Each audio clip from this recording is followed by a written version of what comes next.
This is Greg Canty here, and welcome to the Win Happy podcast. Stay tuned for interesting chats with interesting people about winning their lives and being happy at the same time. This show has been brought to you by Fusion Communications. Thanks for listening.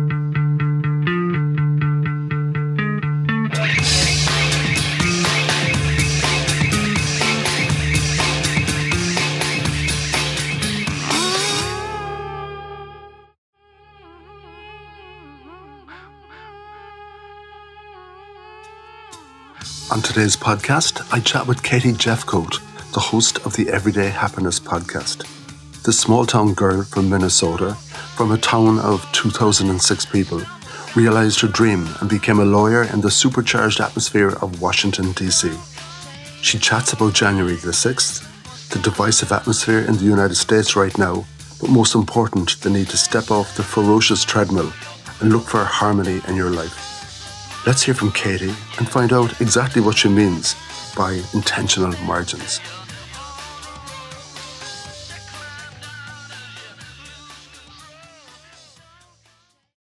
Katie Jefcoat, how are you keeping?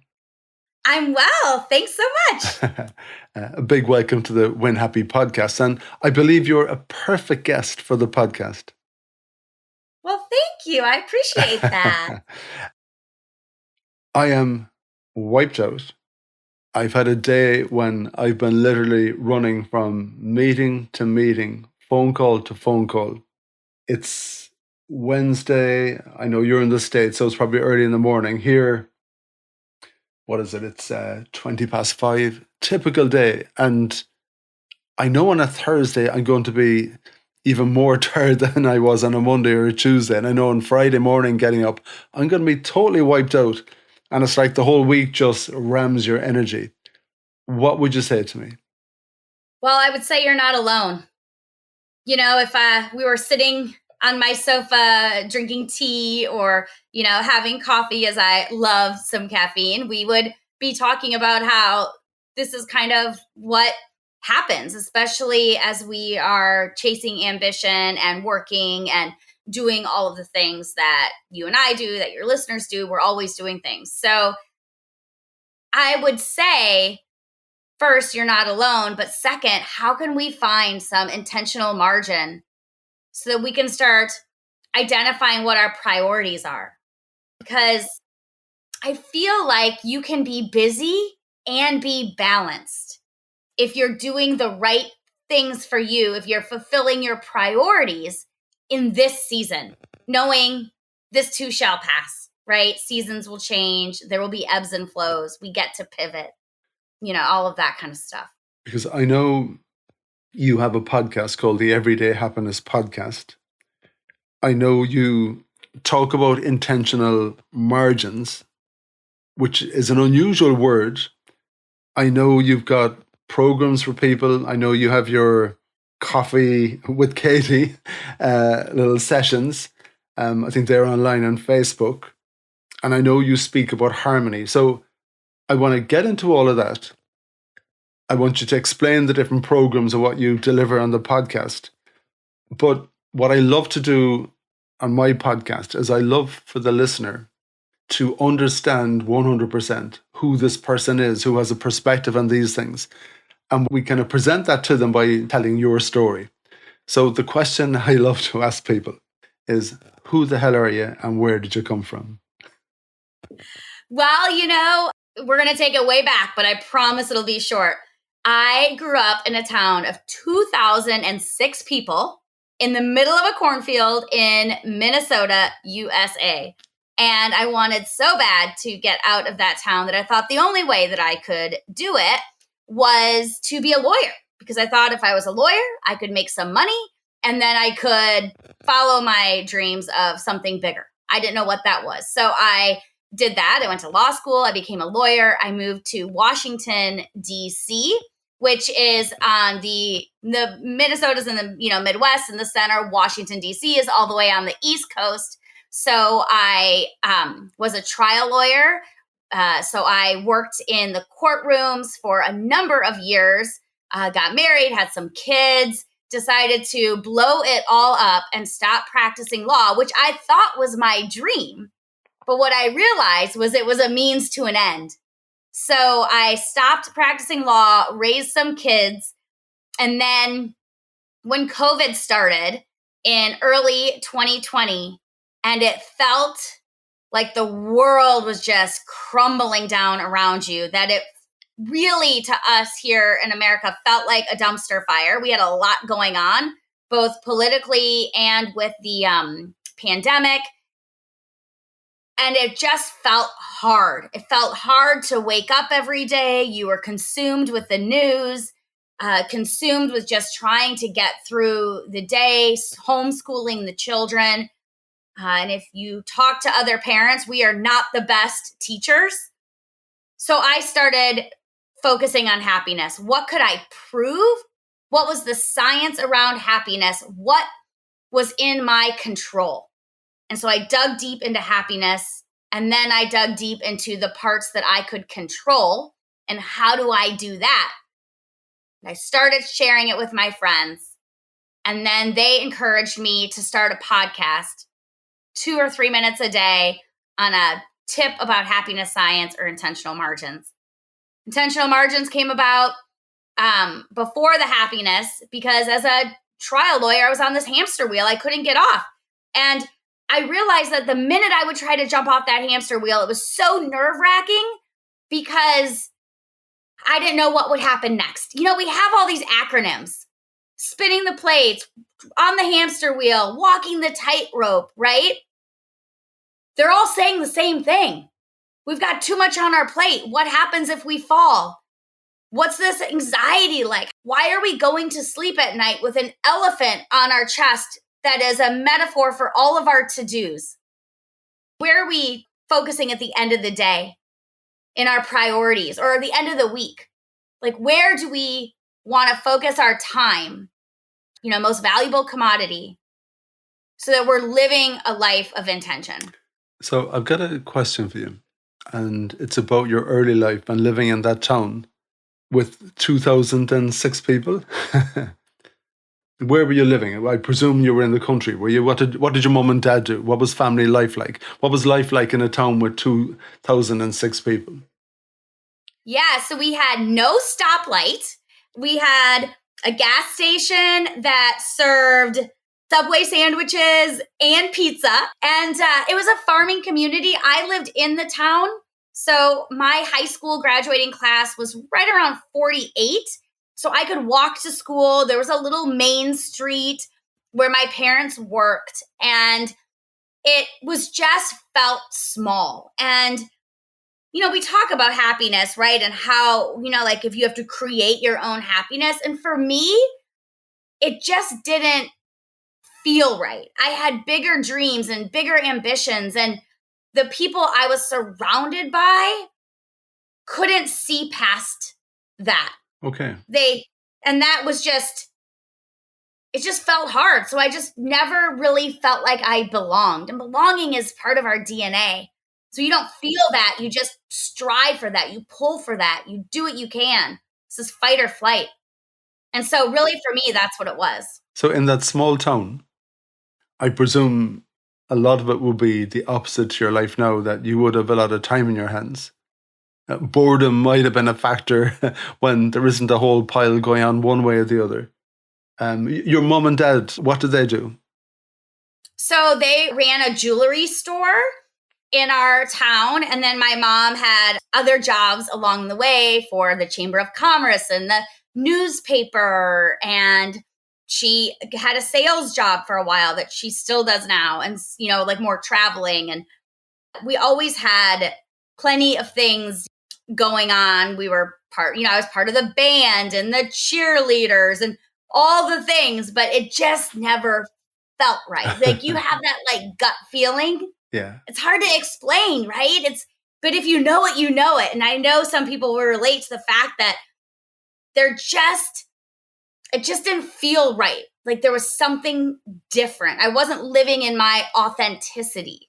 Okay. But you can tune into that place with 2006 people where life isn't 100 miles an hour, I presume. So that's probably something that's inside you that wouldn't be in other people. And that's where I'm kind of going with this conversation a tiny bit and really asking the question. Yeah, absolutely. Look, I realized early on that I could create synthetic happiness, which I didn't know what that was then, but it's this idea that whether it's organic happiness or synthetic happiness, to the human body, we react the same way. We get the same chemical boosts. And that is the whole idea of the glass is half full, right? So even if it doesn't look perfect, it's the silver lining. It's how do we turn this around? Okay. And I had just became accustomed to doing that at a very young age without knowing. And I think that was my coping mechanism growing up and trying to figure out how to, get through until you were old enough to go to college and do something different. And tell me, life as a lawyer in Washington, I'm sure that was quite the different life to what you had. Yeah, I mean, I was still poor because I tell you, Washington, D.C. is expensive. But it was really fun. We, my husband and I had an apartment and we were both lawyers. So we worked a lot. It's around the clock kind of job here. And it was just one of those scenarios where, especially in America, you live to work. And we wish that sometimes it could be the other way around. But in those days, it was, just the grind, and trial lawyers tend to have a lot of hours that don't quite match the traditional 9 to 5. Okay, so I presume during the week you're punching in a lot of late nights, are you? Right. Yeah. Yeah, a lot of late nights. Weekends? But that was before kids. Yeah. Definitely weekends, just to catch up. Can't get it all done during the week.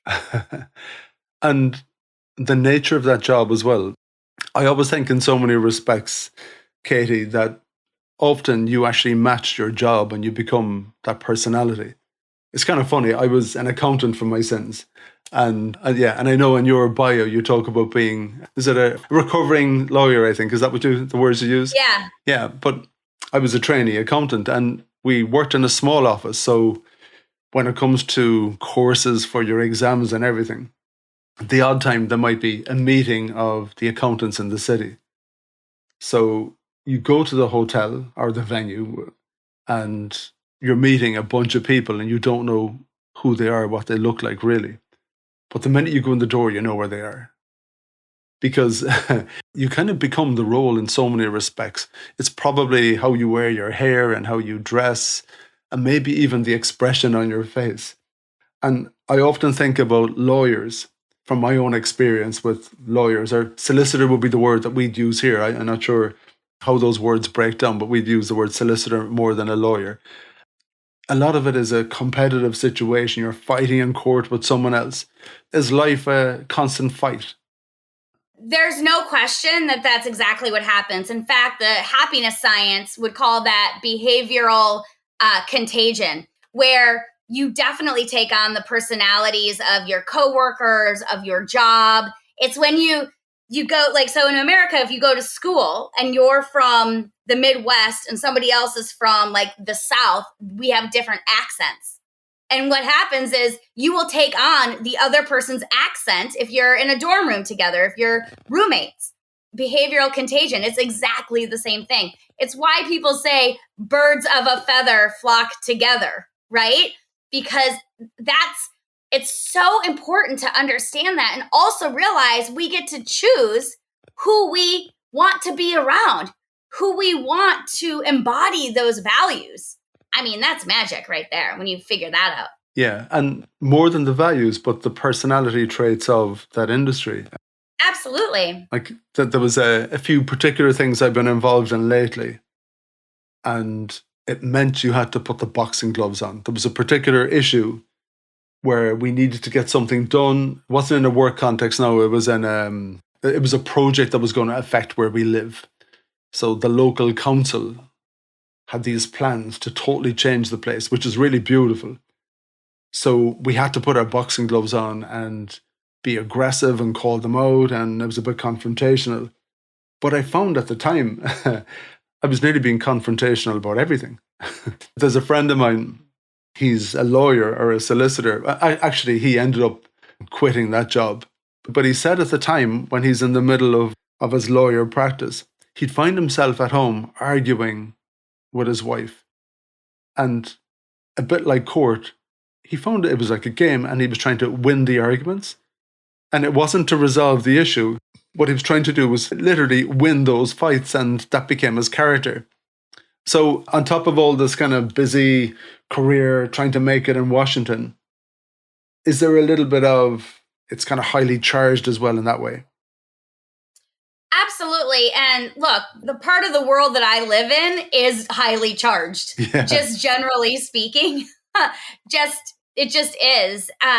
But it absolutely is, it's exactly what you said. It's highly charged. And I think you have to check yourself. You have to take this deep breath. And part of that is intentional margins. I invite people to spend 10 minutes before they go into a meeting asking themselves, what is the intention that I want to get out of this meeting? It may not be to win. Maybe it's, how do we have a win-win? Maybe my intention is to show empathy because it's a meeting that requires that. Like, what do we need to get out of this? What is my intention for showing up? And I think that can be so powerful if we just take a moment, take an intentional margin to just take a deep breath. Where are my priorities? Where do I want people to see me? Right? How do I want to show up?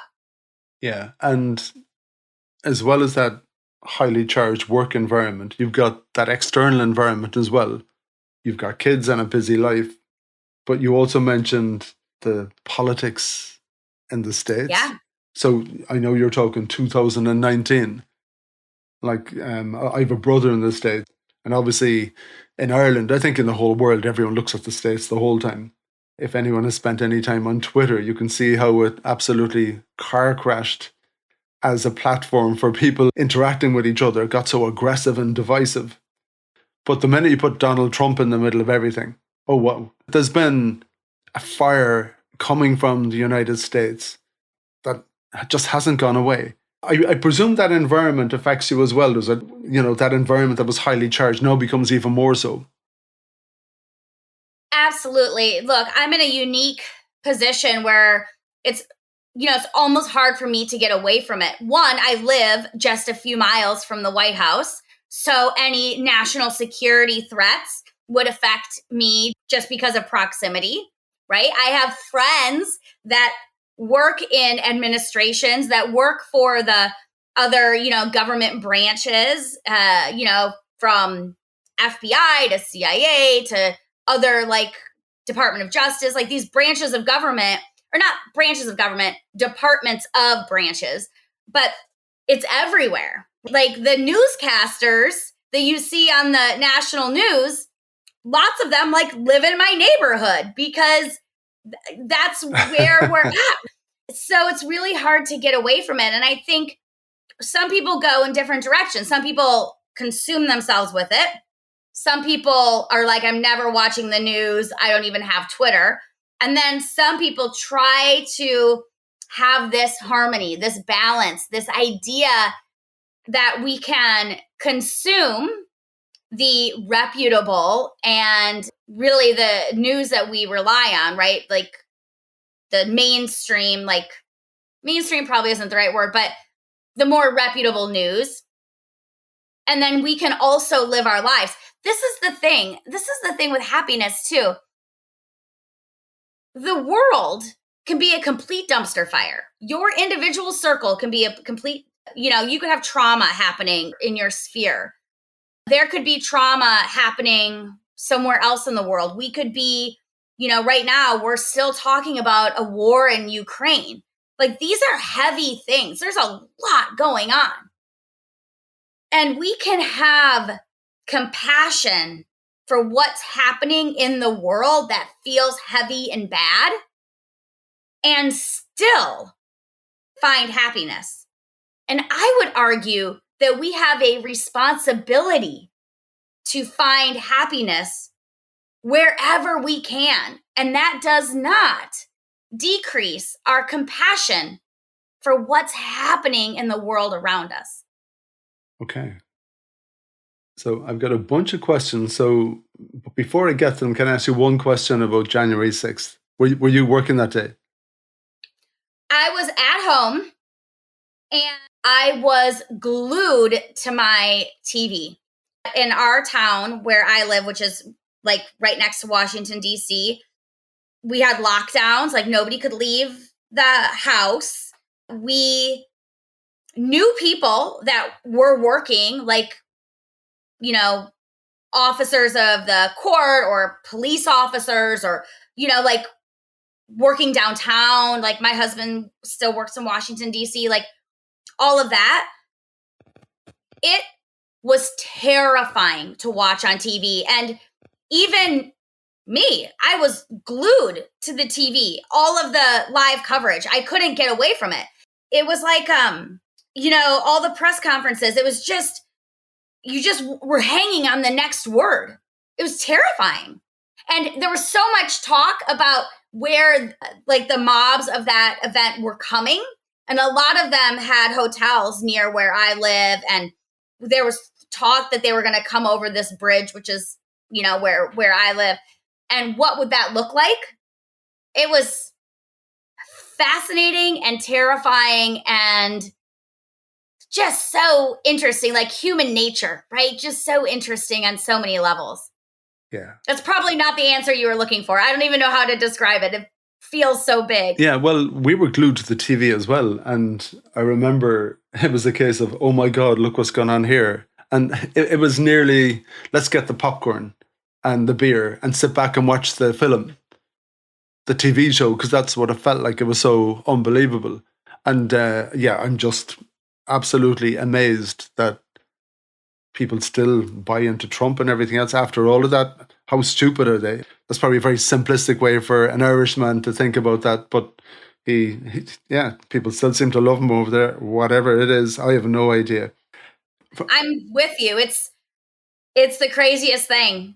And to live in a place where your neighbors might actually think that is very divisive for a community. Yeah, it's funny because in Ireland, you obviously know in Northern Ireland, you know, we had all of the troubles. And if you visit the North, everyone pretty much knows, don't get into a religious thing, you know, Catholics and Protestants. Well, not a good place to go, you know what I mean? Just don't go there. And I was chatting to some American friends and they were saying it's nearly the same about which party allegiances do you have. It's nearly like religion. And you kind of think, how do you get to that place? And in an Irish context, we think it's a bit bizarre to think that anyone would wear a baseball cap with the name of a political candidate or put a flag in your garden with the name Trump or Biden or whatever. Like, we don't think of our politicians and like our football teams. Do you know what I mean? It's like, it seems to be a sport in America for some reason. It's a little bit bizarre. There's an unusual dynamic that we just don't understand. So that's the backdrop. There's Katie, successful career, busy, busy, busy. Was there a moment when you went, did something happen? Did you crash the car or have a breakdown or what happened that you went, wow, enough. Yeah, so I wish I could give all of your listeners the best story of how this all shakes out. But unfortunately, that just wasn't how it happened for me. I think over time, I just started to grow up a little bit, get a little bit older, maybe a little wiser. And I started to really think about how I wanted to show up. Now, when I had my first child 14 years ago, I would have told you before that child was born, I'm going back to work. I'm a career person. This is what it is for me. I'm going to be a lawyer. This is it. I really had an identity attached to being a lawyer. But having that child, and in America, we don't have as much maternity leave as other places in the world. But I realized that maybe this wasn't what I had before, wasn't everything. But it took this little, this experience of being a mom to really bring that out. And then it evolves and we start to transition and we start to understand like what is it that we really care about. And I was sick of the superficial, and I was sick of the idea that it all has to be one way. Like, how are we really, like, what do we care about at the end of the day? Yeah, what's like, it all what about? do we really care about? So it was a slow burn, I think, to identify in language what I was trying to do for a decade. Okay. But had not created the language around intentional margins or something like that, because we've all felt that hamster wheel. We all know what that feels like. Do you still practice as a lawyer? I don't practice law anymore. Okay, so when did you just stop that? So I never went back to work after having my first child 14 years ago. It became a cost-benefit analysis, right? Life, money, companionship with my child and my husband, and how is that going to shake out? Yeah, and I think that's a good way of looking at it. And when it comes to cost, that's not always about money. 100%. You write a check for your time, don't you? You write a check for your energy. You write a check for quality time, not even time, but quality time. You write a check for peace of mind. You write a check for stress. And it's all about those choices all of the time. So you unplugged, and then the actual podcast itself, was that the first initiative that you had that led to all the other things, or what was that queue of things that you were doing?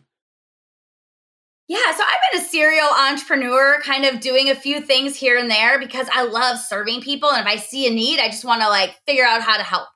And so I have done a few things. The podcast came about in 2020, when I started really getting into the happiness science. I have always been a speaker. I talk about intentional margins, about, just figuring out the overwhelm, and the consulting work that I do in companies for company belonging, company happiness, right? That was all kind of always evolving and on the, just churning its way. And then after I started the podcast, I knew that there was a need for more voices in the space of happiness science that weren't scientists, because I would read all these journal articles and I would dive into all of these books, and not everyone has that kind of time, or not everybody, really responds to that kind of language, right? So how could I break it down into more casual language that I would be chatting about with my friends? And that's really how it happened. Just simple as that. And the podcast is 2 and 3 minute segments, isn't it, every day? Yeah. Yep, that's it. Yeah. Well done. So are there times when you have to punch out your 2 or 3 minutes in the recording when it just isn't in the tank? You're not that person that day, and you're like, oh, but what do you do in those days? Well, there's no question that happens. And I think we would be remiss if we didn't talk about the idea that happiness isn't an emotion that we feel all the time, right? Happiness really is this idea that we get to live in purpose. And what happens is that people think that I'm always happy, or that I'm going to bring the sunshine and the glitter every single time. And that's it's unrealistic. That's just not how we live. We have to have all of these emotions to create the human experience. Yeah. So happiness, by definition, is really 2 prongs. It's the happiness emotions, right? It's the joy, the elatement, the contentment, the love. It's those positive feelings. It's this, experience, really, this contentment. But it's also this other prong, which is what I'm fascinated about, which is purpose and satisfaction. So purpose is how you feel when you're doing the thing you love. That can be academic research, your work, building a business, being involved in the community, being a parent. It could be anything. People, including myself, love our work. Purpose, you can find a lot of purpose in work.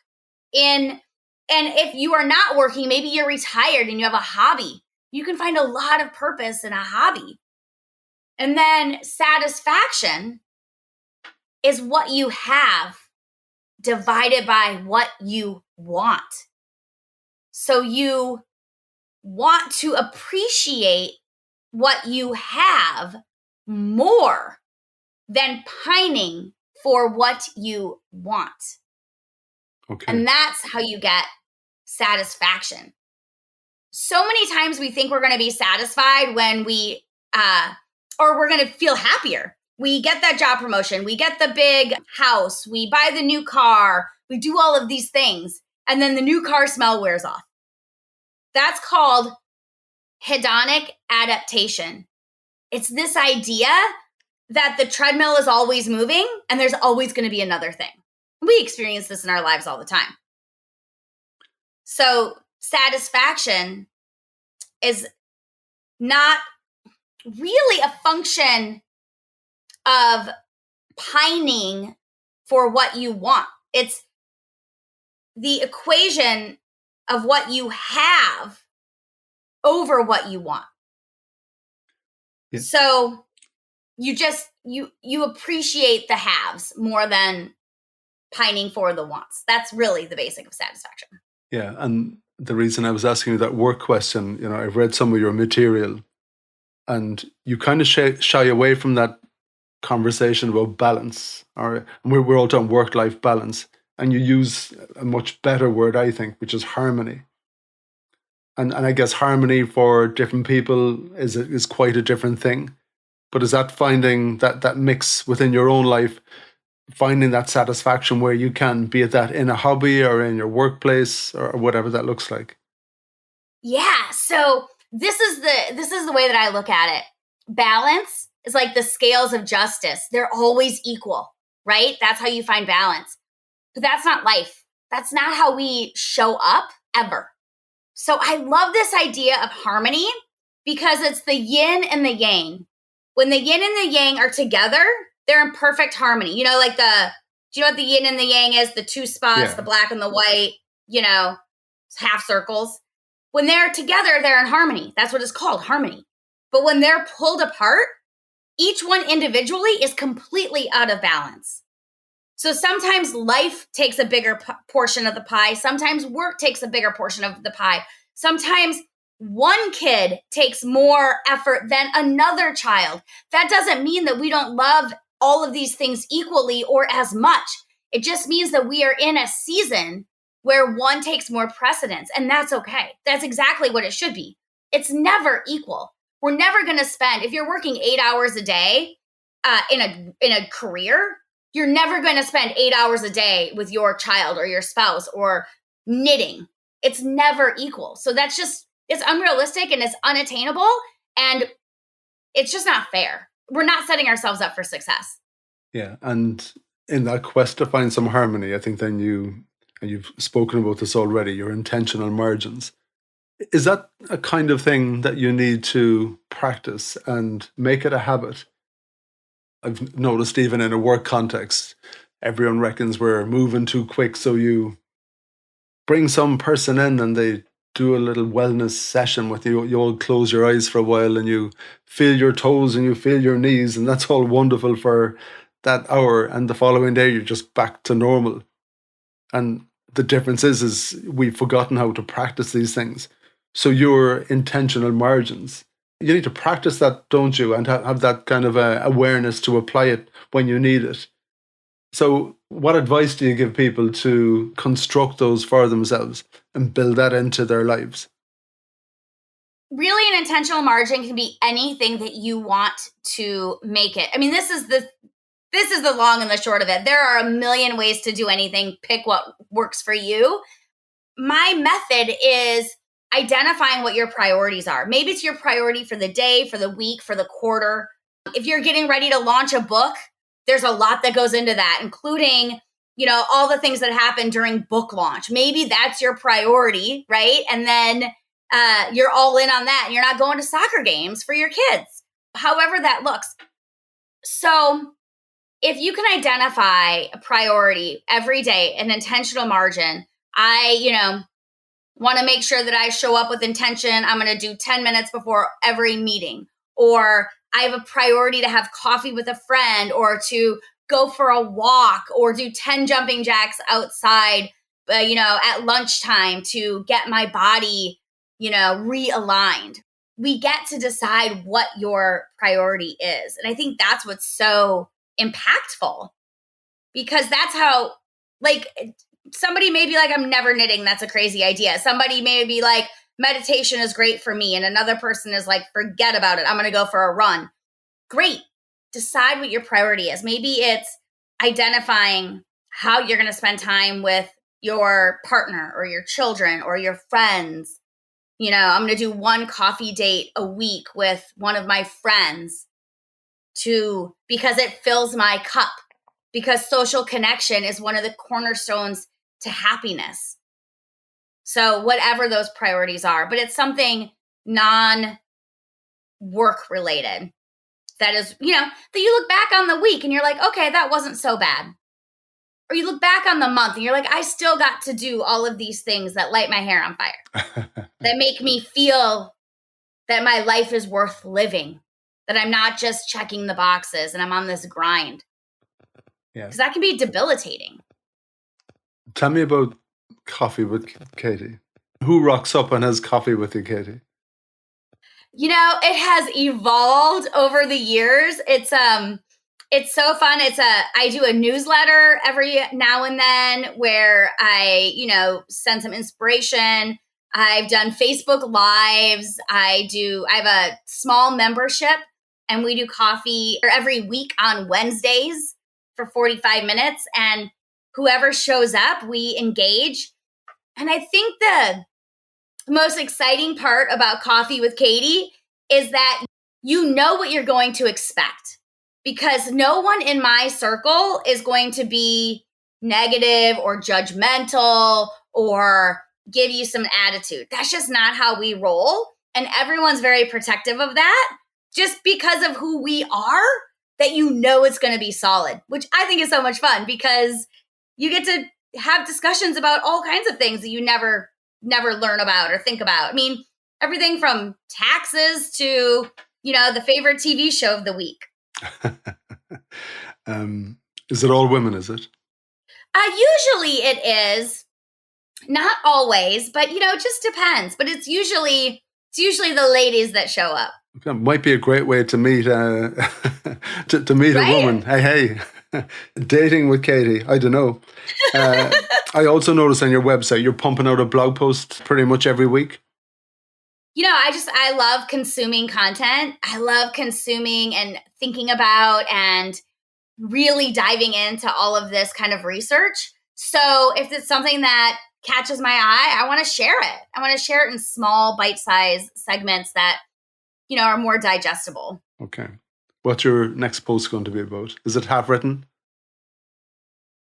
I have a few right now. I don't know if this one has come out yet, but there is one, I'd have to go back and look, called Quiet Quitting, which is this idea that the Gen Z are really regaining their boundaries in a way that feels authentic to them, but my generation and the generations above me can't understand why they're not hustling. So it's a really interesting dynamic, and that will be coming out soon if it's not already. It's interesting as well how those different generations look at each other. Yeah, there's a lot of dynamics going on there. That could be an episode all in its own right, Katie. Big time. Yeah, absolutely. So we've spoken about happiness, and that's a question I normally ask people. What's happiness to you? But of course, you've explained that in quite detail, more than I think anyone else has on the podcast. An analogy I use is that you might love doing a particular thing, like playing football, but it's pretty pointless if there's no goalposts. You do need those moments. You do need those targets. You need to put the ball in the back of the net and enjoy that moment when you've achieved that goal. So where you are at the moment and looking forward, what are your kind of win happy moments? What are those things for you? Yeah, the ancient Greeks call happiness the joy we feel while striving for our potential. And I think that's so insightful, right? From hundreds and hundreds of years ago, but also what you just mentioned about the goalposts and playing football, and how do we live in purpose and in satisfaction. So I do think we have about 25% of our happiness is in our control. And I think it's showing up with intention. I think it's having a plan for how you're going to show up. So happiness for me is looking at my daily page, which is a free resource you can get on my website. But it's like, how am I going to show up today? It's not a planner. It's not a calendar. It's not a, these are my appointments. But what's my margin? Who do I want to be? What does that look like? Do I need to be more kind today, more empathetic, more patient? And I think when I do that, I feel better about how I'm showing up. And that helps me live with intention, which helps me live in happiness. Okay, so I think that's really it. So are you saying every single day you build those intentions into it, and that's little win moments as you go through them? Yeah, and you know what? I'll tell you, on the days that I don't do it and it's not top of mind, like today I need to show up with patience. I feel like I can look back and see where maybe I wasn't as patient, or maybe I didn't assume positive intent, or give someone the benefit of the doubt, or I was too quick to judge. Kindness is something I really care about. I think kindness is contagious. We have an opportunity to be kind all of the time. I also have moments where I feel I could have been more kind. Yeah. So showing up in happiness is reflecting back on, a job well done. Yeah. Kindness is nearly always reciprocated, isn't it? It's a two-way street. Absolutely. And even if it's not reciprocated right to you, it's always passed on. Yeah. We can't help it. It's part of our DNA. It's part of our human psyche. It's always passed on. And how amazing is that if we could just show up in kindness in our small bubble, and then our bubble, grows, and then that bubble grows. It's magnificent. So it's total magic. So I have one big question to ask you before we finish up. But before I get to that, how can people get in contact with you? You can go to my website, katiejefcoat.com. That's JEFCOAT, katiejefcoat.com. We are on all the social media at Everyday Happiness with Katie, or right by my name, Katie Jefcoat. And we respond to every single direct message and any message that comes in. And we love to talk to people about happiness or point them to resources that could support them in their happiness journey. And now that I think about it, I should mention that my maiden name was O'Donnell. So I am from the Donegal area, which is so fun. Like, not me personally, my great-great-great-grandparents, obviously. But I love Ireland, and I've spent a lot of time over there. And so it's so much fun. That would be an easier name. Maybe I should have done that for my website. I wouldn't have to spell it. Yeah. And did that family emigrate to Minnesota, do they? They made their way to Minnesota. It took them a little while to get that far over. But yeah, it's so much fun. I love going back and looking at the genealogy and all of that. And we spent a lot of time in Donegal years ago when I was in college, just talking to people and really learning more about our family history, which is fascinating to me. So that big question, are you ready for it? It's a whopper. What was your best day ever? Ooh, gosh, that is a good question. I don't know if I have a best. I have a lot, I have some top fives, right? That were so good. That's hard to bring it all back to one thing. I'm really trying to be grateful and be in appreciation of every day that we get. But, I've had some babies. Those were good days. Obviously, I've I got married. I'm still married to the man of my dreams, who we've been married almost 20 years. I cannot even believe it. Just so fun. There's lots of good days. If my best day ever, that's a hard one. But I think any good day that I'm showing up authentically and in kindness and assuming positive intent for others is probably a good day. I think about these things and I kind of call them perfect moments. Sometimes you look back at a day like when one of your kids was born and you got married, and of course there were fantastic occasions and special things happened on that day. But at the time, they're probably very stressful, or you're worried about your dress or how people are looking at you, and we need to pay the hotel bill tomorrow or whatever. At the very, very odd time, you experience maybe a perfect moment or a perfect day when you're actually in the middle of that day and you actually realize it.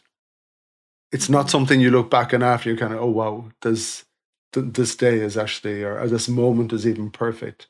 So if I put it to you that way, might you give me a different answer even? Yeah, that's such a good point, because I think, reflection is so powerful, but also, our human brain really wants to remember the positives. Especially mine, not everyone, but more likely than not, you're going to look back fondly on something, even if there were stressful moments, just generally speaking. But I don't know, that's a doozy.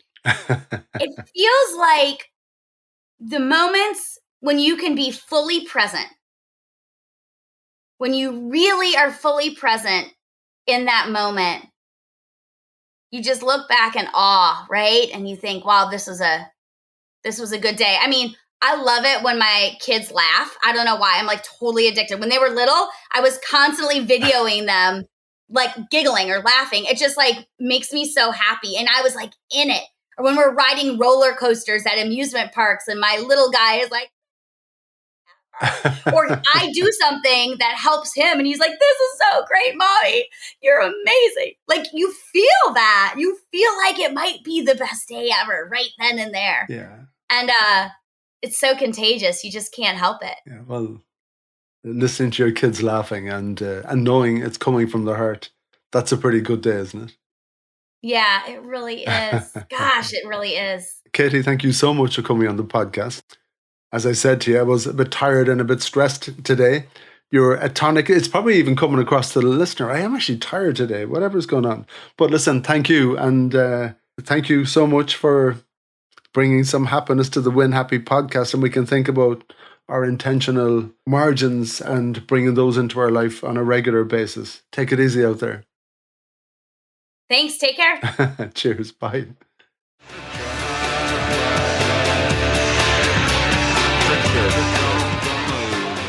Thank you for listening to the Win Happy podcast, which has been brought to you by Fusion Communications. If you'd like to get in touch, feel free to send me an email at greg@fusion.ie. So until next time, take it easy.